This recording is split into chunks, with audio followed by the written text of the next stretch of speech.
গল্পকথন by Kallol chapter 2-তে আমাদের আজকের নিবেদন নরেন্দ্রনাথ মিত্রের লেখা না লেখা গল্পের নায়িকা।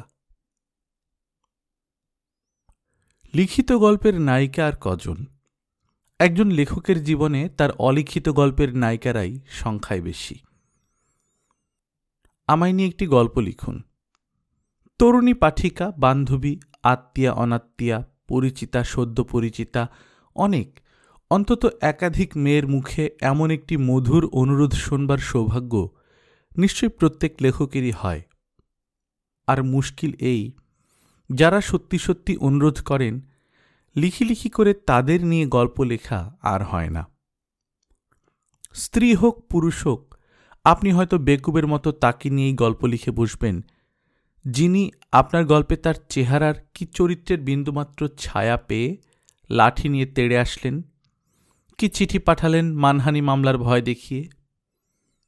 অথচ যিনি চিঠি লিখে ফোন করে দেখা হলে মধুর হেসে আপনাকে গল্প লেখার অনুরোধ জানাচ্ছেন, তাকে নিয়ে আপনি কোশ্চেনকালেও লিখবেন না। অবশ্য সবাই যে অমন সরাসরি স্পষ্ট ভাষায় অনুরোধ করেন তা নয়। কেউ কেউ আকারে ইঙ্গিতে, আভাসে, ইশারায় আপনার গল্পের আয়নায় তার প্রতিবিম্ব দেখবার প্রত্যাশা জানান। আবার কেউ কেউ ঠিক একেবারে উল্টো দিক থেকে শুরু করেন। আপনার দিকে তাকিয়ে শাসন সুরে অনুশাসনের তর্জনী তুলে বলেন, খবরদার, আমাকে নিয়ে কখন লিখবেন না বলে দিলাম। করণিকা কেড়ে নিচ্ছে কথাটি মধুর। পুলিশ অফিসের রমা ব্যানার্জিও ঠিক এইভাবেই না না করি আরম্ভ করেছিল। বছর 3 আগে পুলিশ কর্মচারীদের একটি হোস্টেলে আমার এক বান্ধবী সুজাতা নন্দীর সঙ্গে দেখা করতে গিয়েছি। বিকেলবেলায় মাঝখানের হল ঘরে গোল টেবিলটার ধারে দুখানা চেয়ার টেনে নিয়ে বসে কেবল কেমন আছেন, ভালো আছি শুরু করেছি। দেখি দোতলার সিঁড়ি বেয়ে ঝর্ণার মতো তরতর করে একটি মেয়ে নেমে এসে ঘরের সামনে দাঁড়াল। প্রায় 5.5 ফুট লম্বা মেয়েটি। প্রস্থটা দৈর্ঘ্যের অনুযায়ী হলে এক বিপুল ব্যাপার হতো, তা হয়নি, বরং অনুপাতে কিছুটা কমই দেখায়। তাই ছিপছিপে রোগা মনে হয় মেয়েটিকে। গায়ের রং সুগৌর, নাক চোখ টানা টানা, ভ্রু দুটি কালো পাতলা, ঠোঁট দুটি রক্তাভ। অতখানি দৈর্ঘ্য সত্ত্বেও চেহারাটা বেমানান লাগে না, বরং সব মিলিয়ে রূপবতী না হোক লাবণ্যবতী বলেই মনে হয়। মেয়েটি চলে যাচ্ছিল, বান্ধবী তাকে ডাকলেন, এই রমা, পালাচ্ছিস কেন? আয় আলাপ করিয়ে দিই। ইনি সেই কল্যাণবাবু, আর এই হচ্ছে আমাদের রমা। ওর কথা আপনাকে আগেও বলেছি। নমস্কার বিনিময় করে বললাম, হ্যাঁ, সুজাতা দেবীর কাছে আপনার কথা শুনেছি, আপনি ওর রুমমেট। সুজাতা দেবী বললেন, শুধু আমার রুমমেট কেন, রমা হোস্টেল শুদ্ধ মেয়ের রুমমেট। এমন ঘর নেই যেখানে রমা না যায় কি যার বিছানায় 2-1 ঘন্টা ও জোর করে কাটিয়ে না আসে। এমনকি ঠাকুর, চাকর, দারোয়ান, মালির সঙ্গেও ওর গভীর বন্ধুত্ব। তারা তো রমা দিদিমণি বলতে অজ্ঞান।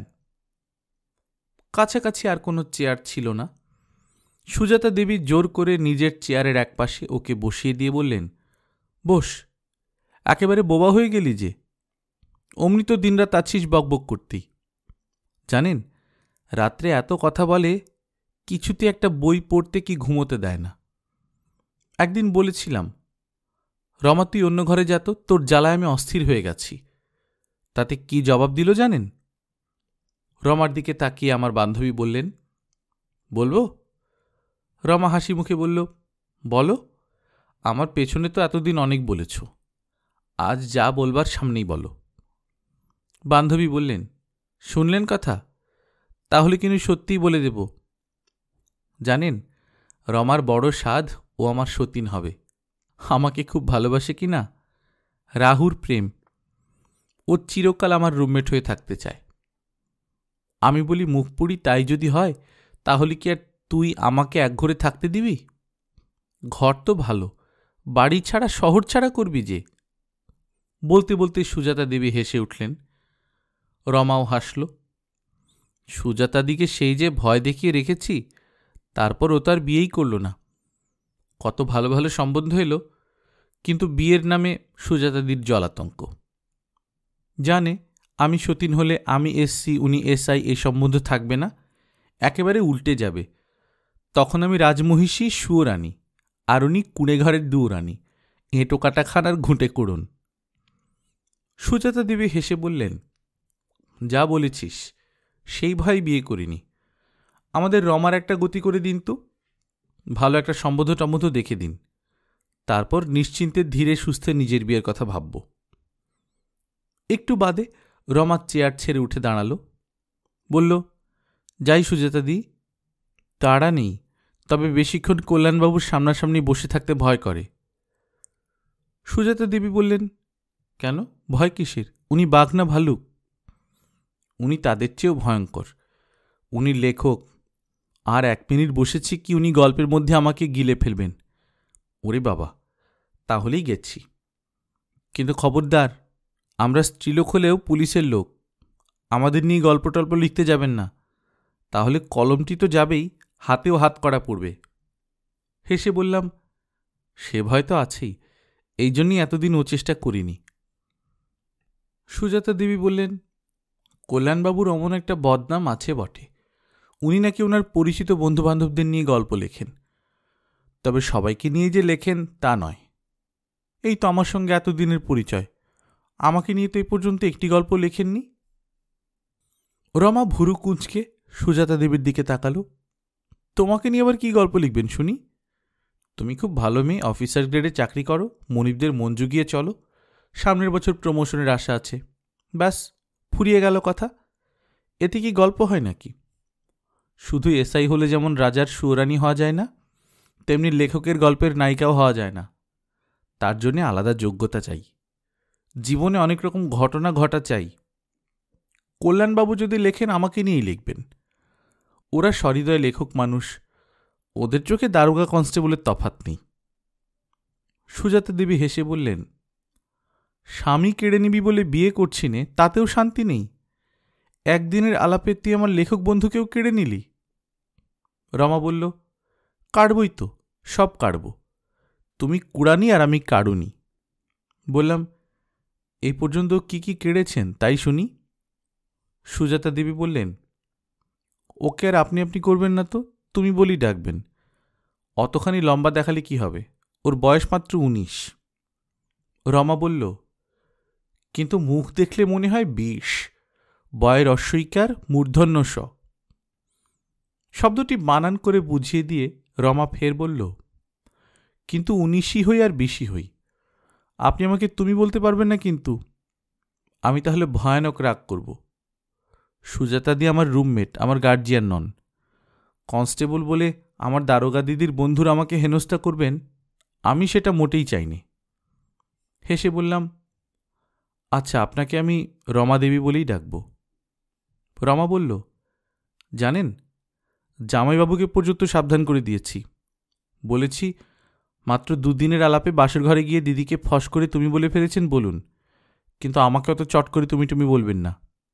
6 মাস 1 বছর যাক, ভালো করে আলাপ পরিচয় হোক, তখন দেখা যাবে। সেই থেকে তো জামাইবাবু আমাকে রমাদি বলে ডাকতে শুরু করেছেন। তা ডাকুন, নেহাত বেমানান লাগে না, আমাকে আমার দিদির মতোই দেখায় কি না। খানিকক্ষণ বাদে রমা বিদায় নিল। যাওয়ার সময় বলল, চলি এবার, সুজাতা দিয়ে আমাকে মনে মনে অভিশাপ দিচ্ছেন, বসে বসে গল্প করুন আপনারা, কিন্তু গল্প যখন লিখবেন আমাকে নিয়েই লিখবেন, সে কথা যেন মনে থাকে। হেসে বললাম, আচ্ছা। রমা চলে যাওয়ার পর ওকে নিয়ে আরও খানিকক্ষণ সুজাতা দেবীর সঙ্গে আমার আলোচনা চলল। তিনি বললেন, মেয়েটি সত্যি খুব ভালো, মনটা খুব সরল, কোনো রকম ঘোর প্যাঁচ নেই, যা মনে আসে তাই বলে। একদিনের পরিচয়ে মানুষের সঙ্গে ও এমন ঘনিষ্ঠ হয়ে উঠতে পারে, মনে হবে কতদিনের না যেন আলাপ। সুজাতা দেবীর দাদা আর দাদার 2 বন্ধুও রমার সঙ্গে আলাপ করে এই কথা বলেছেন। ভারী চঞ্চল, ছেলে মানুষের মতো বুদ্ধি, হোস্টেলের সবাইকে ও জ্বালিয়ে মারে, পদস্থদের অপদস্থ করবার দিকে ওর বেশি ঝোঁক।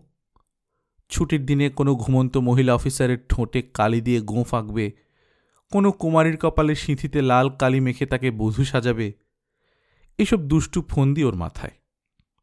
জ্বালাতন করে বলে সকলের কাছেই গালাগালি খায়, কিন্তু ও নিজেও গায়ে মাখে না, অন্যেও সে কথা মনে করে বসে থাকে না, কারণ সবাই জানে ও হোস্টেলের প্রাণ। ও যেদিন ছুটি ছাটায় বাড়ি যায় সেদিন হোস্টেল কানা। ও যতক্ষণ থাকে সুজাতা দেবীর মনে হয় তিনি যেন সেই কলেজের হোস্টেলে ফিরে গেছেন। অফিসের কাজকর্মের পরেও যে এতখানি স্ফূর্তি কারো মধ্যে উদ্বৃত্ত থাকতে পারে তা রমাকে না দেখলে বিশ্বাস করা যায় না। আমি গম্ভীরভাবে বললাম, মেয়েটি যে সত্যিই ভালো তাতে আমার এখন আর কোনো সন্দেহ নেই। আমার ভঙ্গি দেখে সুজাতা দেবী হেসে বললেন, কেন, ও কথা বলছেন যে? বললাম, কোনো পুরুষে যখন কোনো একটি মেয়ের প্রশংসা করে আমি তাতে কান দিই নে, কিন্তু কোনো মেয়ে যখন একটি মেয়ের সুখ্যাতি করে আমি উৎকণ্ঠ হয়ে উঠি। বুঝে নি মেয়েটি একেবারে খাঁটি সতী না হলে স্বজাতিয়ার মুখে তার মাহাত্ম্য শুনতাম না। বান্ধবী হেসে বললেন, আহা হা, মেয়েরা বুঝি মেয়েদের প্রশংসা করে না? মেয়েরা বুঝি মেয়েদের বন্ধু হয় না? বললাম, সেই অসম্ভব ব্যাপার কদাচিৎ কখনো দেখা যায়, যেমন এখন গেল। এরপর 6 মাস বাদে রমার সঙ্গে আমার দেখা হয় পুলিশ হাসপাতালে। সুজাতা দেবী অসুস্থ হয়ে পড়েছিলেন, অ্যাপেন্ডিসাইটিসে ভুগছিলেন কিছুদিন ধরে, তারই চিকিৎসার জন্য এসেছেন। খবর পেয়ে গিয়ে দেখি রমাও সেখানে হাজির, রুমালে বেঁধে ফলটল নিয়ে এসেছে। খাটের কাছে বসে সুজাতার কপালে হাত বুলিয়ে দিচ্ছিল। আমি ঢুকতেই টুল ছেড়ে উঠে দাঁড়ালো, হেসে বলল, আসুন, সুজাতাদি রোজ আপনার কথা বলেন। সুজাতা দেবী বললেন, অসুখ বিসুখ হলে মানুষের আত্মীয় স্বজন বন্ধুবান্ধবের কথা তো বলেই, কিন্তু তুই যে সুস্থ থেকেও সকাল সন্ধ্যা দুবেলা ওর নিন্দা না করে জল খাস নে, তার কি হবে? হেসে বললাম, আমার খুব নিন্দা করে নাকি? সুজাতা দেবী বললেন, নিন্দা বলে নিন্দা, নিদারুণ নিন্দা। আপনার লেখা ওর ভালো লাগে না। আপনার প্রত্যেকটি গল্পের প্রত্যেকটি বইয়েরও প্যারোডি করে। আপনার চেহারার কার্টুন এঁকে ও আমার ঘরের দেয়ালে টাঙিয়ে রাখে। আপনার চলন বলনের অনুকরণ করে। রমা বোধহয় এবার খুব লজ্জা পাচ্ছিল। তাড়াতাড়ি সুজাতা দেবীর মুখে হাত চাপা দিয়ে বলল, হয়েছে, এবার থামো তো দেখি। ডাক্তার না তোমাকে বেশি কথা বলতে বারণ করেছেন?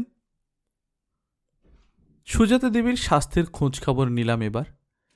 ডাক্তার বলেছেন এখন অপারেশন হবে না, পরে এক সময় এসে ভর্তি হতে হবে, আর 3-4 দিনের মধ্যেই ছাড়া পাবেন। বান্ধবী বললেন, বেরোতে পারলে এইভাবে একা একা পড়ে থাকতে কার ভালো লাগে বলুন? আপনারা কেউ আসেন টাসেন না, শুধু রমা আসে। বিকেলের শিফটে ডিউটি না থাকলে ও রোজ এসে খবর নিয়ে যায়। এক ফাঁকে রমা বলল, আমার গল্পের কি হলো? লিখেছেন আমাকে নিয়ে গল্প? আমি বললাম, আপনি এমন পাইকারিভাবে আমার নিন্দে করবেন আর আমি আপনাকে নিয়ে গল্প লিখব তাই ভেবেছেন বুঝি? রমা বলল, ঠিক তাই ভেবেছি। মিত্রভাবে ভজনা করে তো হলো না, তাই ভাবলাম শত্রুভাবে ভজনা করে দেখি, যদি তাতে আপনার হাত দিয়ে মাসখানেকের মধ্যে একটা গল্প বেরোয়। আপনাকে 6 মাসের মধ্যে কতবার তাগিদ দিলুম? তা ঠিক, তাগিদ দিতে রমা কার্পণ্য করেনি।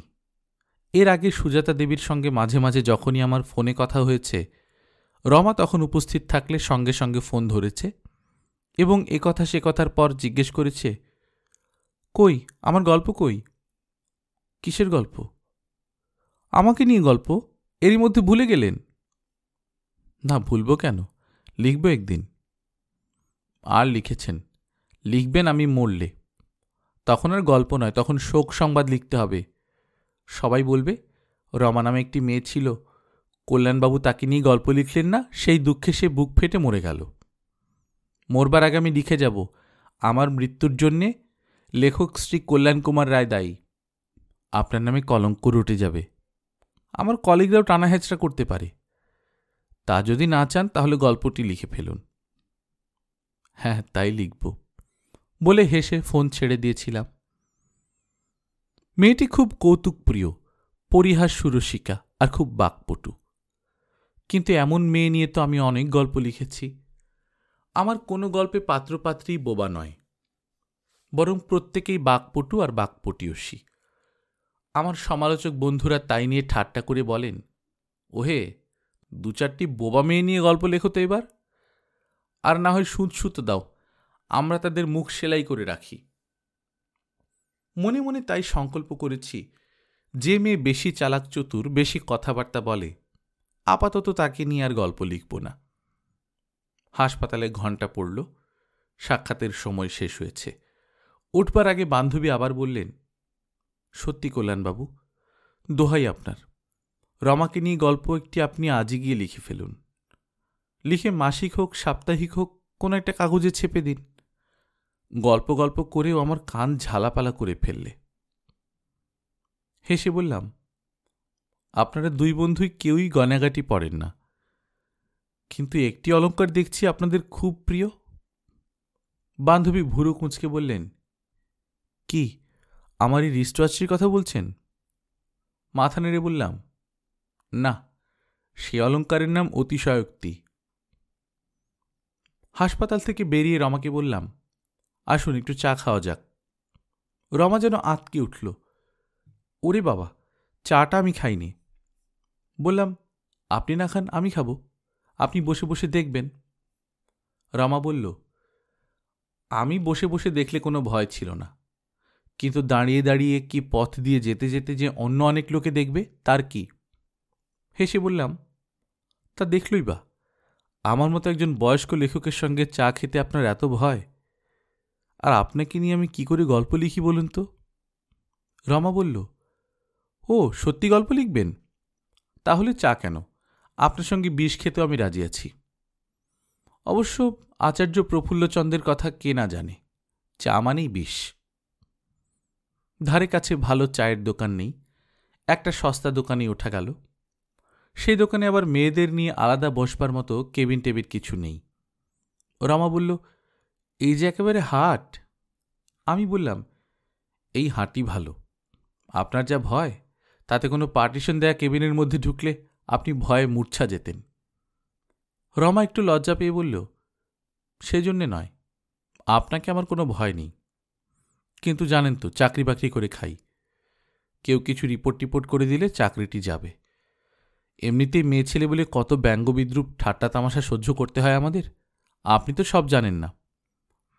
এবার দেখলাম রমার নিজের মুখে তামাশার ভঙ্গিটি নেই, মুখের কথায় নেই ঠাট্টার সুর। আমি ওর দিকে তাকাতেই রমা চোখ নামিয়ে নিল। বললাম, তাহলে চলুন, চা খেয়ে কাজ নেই, বেরিয়ে পড়া যাক। না না, সে কি হয় নাকি, এসেছি যখন খেয়েই যাই।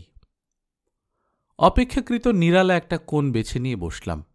দোকানের বয়কে ডেকে 2 কাপ চা আর 2টো চপ দিতে বললাম। রমা বলল, আবার চপ কেন, আপনি কি আমাকেও হাসপাতালে পাঠাতে চান নাকি? একটু বাদে বললাম, এই বয়সে আপনি চাকরি করতে এলেন কেন, কেন আর একটু পড়াশোনা করলেন না? রমা বলল, পড়াশোনা কি সবাই হয় নাকি? বাবা রিটায়ার করেছেন, মাইনের অর্ধেক পান, অনেকগুলি ভাই বোন, বললাম ওরাই পড়ুক, আমি চাকরি বাকরির চেষ্টা করি।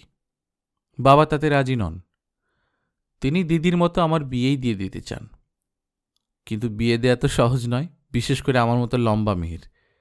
বলে রমা একটু হাসল, তারপর বলল, আমার জামাইবাবু কি বলেন জানেন? তিনি বলেন, তুমি যেরকম লগির মতো লম্বা, তাতে তোমার বর এদেশে জুটবে না রমা, হয় পাঞ্জাবি শিখ, না হয় ইয়াঙ্কি সাহেব, এদের কারো ভেতর থেকে আমার ভাইরা ভাইকে খুঁজে নিতে হবে। আমি বলেছি, খোঁজাখুঁজি আপনারা করুন, আমি ততদিনে 2-1 বছর চাকরি করে পনের টাকা কিছু জোগাড় করে রাখি। আপনি যে পরিমাণ নিয়েছেন, তাতে আপনার ভাইরা ভাইকে দেওয়ার মতো বাবার হাতে কিছু আছে বলে তার মনে হয় না। আপনার বাবা রাজি হলেন? পুরো রাজি নয়, নিম রাজি। আমি কোনো রকমে পায়ের ধুলো নিয়ে পাশ কাটিয়ে খিড়কি দৌড় দিয়ে বেরিয়ে পড়লাম। হেসে বললাম, খুব ভয় করেন বুঝি আপনার বাবাকে? ওরে বাবা, ভয় মানে? আমাদের পুলিশ কমিশনারকেও অত ভয় করিনি। আমার বাবার সঙ্গে যদি কোনোদিন আপনার আলাপ পরিচয় হয়, খবরদার বলে বসবেন না যেন আপনার সঙ্গে আমার এত খাতির। আপনার সঙ্গে আমি সমবয়সীর মতো ঠাট্টা তামাশা করি, এই কথা কখনো বলবেন না, বুঝেছেন? বললাম, তাই কি বলতে পারি? তাহলে কি আমার মান থাকবে?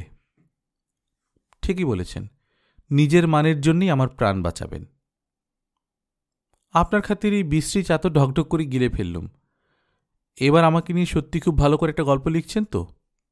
বললাম, গল্পের কথা দেখছি আপনি কিছুতেই ভুলতে পারছেন না, কিন্তু আপনাকে নিয়ে কি গল্প লিখব বলুন তো? আপনাকে নিয়ে গল্প তো ভালো ভ্রমণ কাহিনী টাহিনী লেখা যায় না। রমা প্রতিবাদ করে বলল, না, লেখা যায় না। আপনি লিখতে পারেন না তাই, নাচতে না জানলে উঠোন বাঁকা।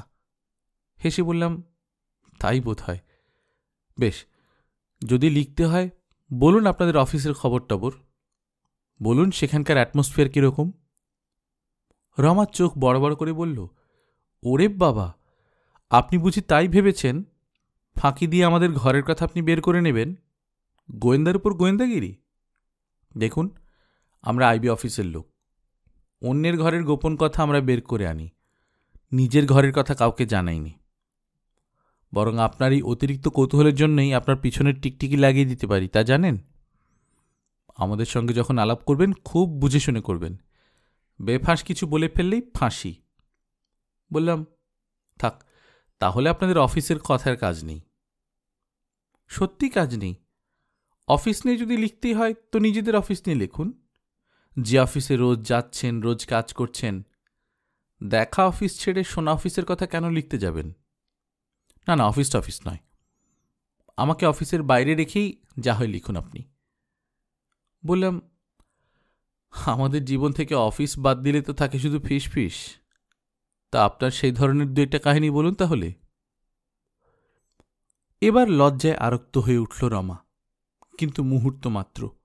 তারপর আমার দিকে তাকিয়ে স্পষ্ট ভাষায় বলল, আমার জীবনে যদি তেমন কোনো গল্পই থাকতো তাহলে সেই গল্প নিয়েই দিনরাত মেতে থাকতুম। আমাকে নিয়ে গল্প বানাবার জন্যে আপনাকে এত সাদাসাদি করতুম না। কাহিনী আর কি, কাহিনী যতটুকু শুনলেন তাই। স্কুল থেকে বেরিয়ে কলেজে ঢুকলাম, 2 বছর বাদে সেখান থেকে বেরিয়ে ঢুকেছি অফিসে। ব্যাস, খাই দাই, চাকরি বাকরি করি, সুখে দুঃখে দিন কাটে, এই হলো কাঠামো। এর ওপর আপনি যত খুশি রং চড়ান, আমার কিছুতে আপত্তি নেই।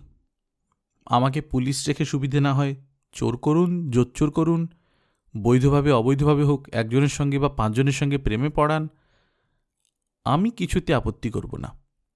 শুধু একটি শর্ত। কি শর্ত? গল্পের মধ্যে আমার নামও থাকবে, আমিও থাকব। আপনার লেখা পড়ে যেন আমাকে আমি চিনতে পারি, আমার বন্ধু বান্ধব আত্মীয় স্বজন যেন আমাকে চিনতে পারে। আচ্ছা, দেখব চেষ্টা করে। সেদিন রমার কাছ থেকে এই বলেই বিদায় নিয়েছিলাম, কিন্তু সেদিনই বুঝেছিলাম ওকে নিয়ে গল্প লেখা আমার হবে না। এ বড় কঠিন শর্ত। আমি থাকব আর আমার নাম থাকবে। ভাবলাম এই আকাঙ্ক্ষা শুধু লেখকদের নয়, পাঠক পাঠিকারও আছে, কিন্তু এই স্বাদ কজনের মেটে? অত বেশি সাধ্য কজনের থাকে? রমার নামটাই শুধু ব্যবহার করতে পারি, কিন্তু ওর যে স্বতন্ত্র ব্যক্তিত্ব তা ফুটিয়ে তোলার সাধ্য আমার নেই। লিখতে গেলে আমার আরও 5টি গল্পের নায়িকাদের ছাঁচে রমাকেও গড়ে তুলব, কিন্তু ও শুধু আরও 5 জনের মতো নয়, ও আরও 5 জনের মতো হয়েও আলাদা একজন। যে বৈশিষ্ট্য ওর বাবার চোখে ধরা পড়ে, যে বৈশিষ্ট্য ওর মা ওকে আদর করবার সময় টের পান, যে বৈশিষ্ট্য ওর প্রেমিক কি স্বামী প্রতি মুহূর্তে অনুভব করবে, তাই যদি না দিতে পারলাম তাহলে আর লিখে কি হবে? তাই ওই কঠিন শর্তের মধ্যে আমি আর গেলাম না। তাদের নিয়েই গল্প লিখতে লাগলাম যারা আমার গল্পে নিজেদের অল্প একটু পেয়েই খুশি হয়। তাদের পুরোপুরি আঁকতে পারলাম না বলে যারা আমার কার্টুন আঁকে না। আমি জানি পুরোপুরি কাউকে গল্পে আনা যায় না, অন্য কেউ তো দূরের কথা, সবচেয়ে যাকে বেশি করে জানি সে আমাকেই কি আমি অবিকল ফুটিয়ে তুলতে পারি? পারিনে, আর বোধহয় পারতে চাইও নে। অবশ্য রমা ইতিমধ্যে আরও কয়েকবার খোঁচা দিল, কই আমার গল্পের কি হলো? আমি জবাব দিলাম, হচ্ছে, হবে। বছরখানেক বাদে খবর পেলাম রমার বিয়ে হয়ে গেছে। আমার বান্ধবী হেসে বললেন, আপনি বাঁচলেন। এবার থেকে রমা ওর নিজের গল্প নিজেই লিখবে, আপনাকে আর সাধ্য সাধনা করতে যাবে না। জিজ্ঞেস করলাম, কেন? বিয়ের আগে পূর্বরাগের ব্যাপার ট্যাপার কিছু ছিল নাকি? না না, সেসব কিছু নয়। রমার অতীত বলে কিছু নেই, ও একেবারে ভবিষ্যতের মেয়ে। আরও শুনলাম ওর বর খুঁজবার জন্য রমার জামাইবাবুকে পাঞ্জাবে কি আমেরিকায় যেতে হয়নি। রমার পতি তার ভগ্নিপতির মতোই বাঙালি ভদ্রলোক, ইনকাম ট্যাক্স অফিসে কাজ করেন। গ্রেড খুব উঁচুও নয়, মাঝামাঝি। ভবানীপুরেই বাস। শ্বশুর শাশুড়ি দেওর ননদ সবই আছে। না, চাকরি আর রমাকে করতে হয় না। চাকরি ছাড়তে ও আপত্তি করেছিল, কিন্তু শ্বশুরবাড়িতে সে আপত্তি টেকেনি। তবে চাকরি করতে না দিলেও রমাকে তারা আর সব বিষয়ে স্বাধীনতা দিয়েছেন। ও ইচ্ছে মতো বেরোতে পারে, পুরনো বন্ধুবান্ধবের সঙ্গে মেলামেশা করতেও বাধা নেই। শাঁখা সিঁদুর পরে আগের হোস্টেলে মাঝে মাঝে রমা বেড়াতে আসে। নিজের স্বামীর সঙ্গে সুজাতাদির আলাপ করিয়েও দিয়েছে। ভদ্রলোক বেশ লম্বা চড়া স্বাস্থ্যবান পুরুষ, মানিয়েছে ভালোই। রমা সুখী আছে।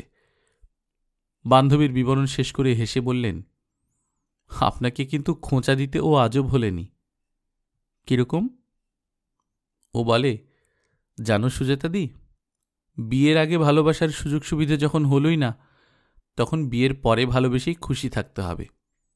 শুধু দুঃখ, আমার লাভ ম্যারেজও হলো না, কল্যাণবাবু আমাকে নিয়ে গল্প লিখলেন না। এখন যদি স্বামী ছাড়া আর কাউকে ভালোবাসি কি কারোর সঙ্গে পালিয়ে যাই, তাহলে হয়তো উনি ফের কলম নিয়ে বসবেন। কিন্তু তুমি বলো সুজাতাদি, একটা গল্পের জন্য অত বড় ঝুঁকি নেওয়া কি ভালো? আরও বছর দেড়েক বাদে সুজাতা দেবীর সঙ্গে দেখা করতে গিয়ে ওর হোস্টেল পর্যন্ত যেতে হলো না। বড় রাস্তার মোড়ে ট্রাম স্টপেজটার কাছেই দেখা হয়ে গেল। সুজাতা দেবী হেসে বললেন, এই যে আপনি, যেদিন অ্যাপয়েন্টমেন্ট থাকবে সেদিন আসবেন না, আর যেদিন আসবেন একেবারে না বলে কয়ে হুট করে এসে পড়বেন। আচ্ছা, গল্পের লেখক হলে কি গল্পের নায়ক হতে হবে? হেসে বললাম, নায়ক হতে পারলে কি আর লেখক হতাম? আপনি যাচ্ছেন কোথায়? হাসপাতালে, রমাকে দেখতে। কেন, কি হয়েছে রমার? ঘাবড়াবেন না, অসুখ নয়, সুখ। ছেলে হয়েছে। চলুন আমার সঙ্গে, দেখে আসবেন। একটু ইতস্তত করে বললাম, আমি যাব? আসুন না, আপনাকে দেখলে রমা খুশি হবে। ও এখনও আপনার কথা মাঝে মাঝে বলে, বইটই পড়ে। এবার আর পুলিশ হাসপাতাল নয়, প্রসূতি সদন। সেখানে দেখা হলো রমার সঙ্গে। লেবার ওয়ার্ডে সারি সারি বেড, তার একটিতে রমা শুয়ে রয়েছে। আমাকে দেখে প্রথমে ভারী অপ্রস্তুত আর ভারী লজ্জিত হলো, কিন্তু সেই সঙ্গে যে খুশিও হলো তা বুঝতে পারলাম। বেডের দুদিকে দুটো টুল টেনে আমরা দুজনে বসলাম। রমা আমার দিকে তাকিয়ে একটু লজ্জিত ভঙ্গিতে বলল, আপনি যে আসবেন ভাবতে পারিনি। কি করে পারবি? সুনীল চাটুর্যের সারা তুই কি আর কারো কথা ভাবিস? সুনীলবাবু কই, তিনি আসেননি? এখন আসেননি, তার আসতে আজ একটু দেরি হবে, কাজের চাপ পড়েছে অফিসে। তারপর আমার দিকে ফিরে তাকালো রমা। এর মধ্যে শুয়ে শুয়ে আপনার অনেক গল্প পড়লুম, কিন্তু আমাকে নিয়ে সত্যি সত্যি একটি গল্প আপনি লিখলেন না। কত রকমের পরিবর্তনই তো হলো, কিন্তু কিছুই আপনার লেখার মতো হলো না। মায়ের দুধ খাওয়াবার জন্য দাই এলো বাচ্চাকে নিয়ে। বেশ সুন্দর মোটাসোটা ফর্সা হয়েছে ছেলে। আমি একটু দূরে গিয়ে দাঁড়ালাম। খানিক বাদে দাই শিশুটিকে নিয়ে চলে গেলে আবার এসে বসলাম আমার টুলে। রমাকে বললাম, আপনার বাচ্চাটা তো বেশ সুন্দর হয়েছে। রমা একটু লজ্জিত হয়ে চুপ করে রইল। দেখলাম ওর সেই প্রগল্ভতা আর নেই। সুজাতা দেবী বললেন, হ্যাঁ, নাক চোখ ঠিক বাপের মতোই হবে। আরও কিছুক্ষণ বাদে আমি উঠে পড়লাম। রমা বলল, আমার গল্পের কথা মনে থাকে জানো? হেসে বললাম, এখনও গল্প? আপনি নিজেই তো এক নতুন গল্প লিখে ফেললেন। রমা ফের মৃদু হেসে মুখ নিচু করল। বান্ধবী বললেন, নিজে নয়, নিজেরা বলুন, সুনীলবাবুর সঙ্গে কোলাবোরেশনে। রমা লজ্জা পেয়ে বলল, সুজাতাদি আজকাল এত ফাজিল হয়েছে। আমরা ভাই শুধু মুখে ফাজিল। রমা এবার আমার দিকে হেসে তাকালো। সত্যি ওর একটা গতি দেবেন কল্যাণবাবু, ওর হালচাল দেখে ভয় হয়। ভেবেছিলাম আমি ওর সতীন হব, কিন্তু এখন দেখছি। সুজাতা দেবী হেসে বললেন, হতভাগা মেয়ে, তোমার এখনো পেটে পেটে এত। দুই বন্ধুকে হাসি ঠাট্টা আর গল্পগুজব করতে দিয়ে আমি এক ফাঁকে বিদায় নিলাম। ঠিক ওই রমাকে নিয়ে আজও গল্প লিখতে পারিনি, চেষ্টাও করিনি। আমি জানি ওর জীবনে আজ গল্পের উপাদানের অভাব নেই। একটি মেয়ের স্বামী পুত্র নিয়ে সুখে স্বচ্ছন্দে ঘর সংসার করার মধ্যে একটি কেন, অনেক গল্পই ছড়িয়ে আছে। তার দৈনন্দিন দাম্পত্য জীবনের মান অভিমান, ক্ষণিকের বিচ্ছেদের শেষে মিলনের মহেন্দ্রক্ষণ, ছেলেকে নিয়ে তার স্নেহ সোহাগ, তার সর্দি কাশিতে উদ্বেগ উৎকণ্ঠার মধ্যে গল্পরসের নাট্যরসের অভাব নেই, তা আমি মানি। তবু একজন লেখক গুনে গুনে কজনকে নিয়েই বা গল্প লিখতে পারেন? কজনই বা তার কলমের মুখে ধরা দেয়? জীবনে অলিখিত গল্পের নায়িকারাই সংখ্যায় বেশি থেকে যাবে। সবাইকে ধরা যাবে না। শুধু প্রত্যাশা এই, জীবনভর লিখতে লিখতে যাদের একটু আধটু ধরা ছোঁয়াও পাব, তাদের ভিতর দিয়ে যদি সেই অধরা বিম্বাধরাদের কিছুটা আভাস পাই, কিছুটা আভাস দিয়ে যেতে পারি। গল্পকথন বাই কল্লোল চ্যাপ্টার 2তে শুনছিলেন নরেন্দ্রনাথ মিত্রের লেখা না লেখা গল্পের নায়িকা। আমরা নিয়মিত গল্প পাঠ করে শোনাচ্ছি। আপনারা যারা প্রথমবার মতো শুনছেন, কাইন্ডলি সাবস্ক্রাইব করে নেবেন। গল্প পাঠ ভালো লাগলে বন্ধুদের সঙ্গে শেয়ার করবেন। নিজে ভালো থাকবেন, আশেপাশের লোকজনকে ভালো রাখবেন। টাটা।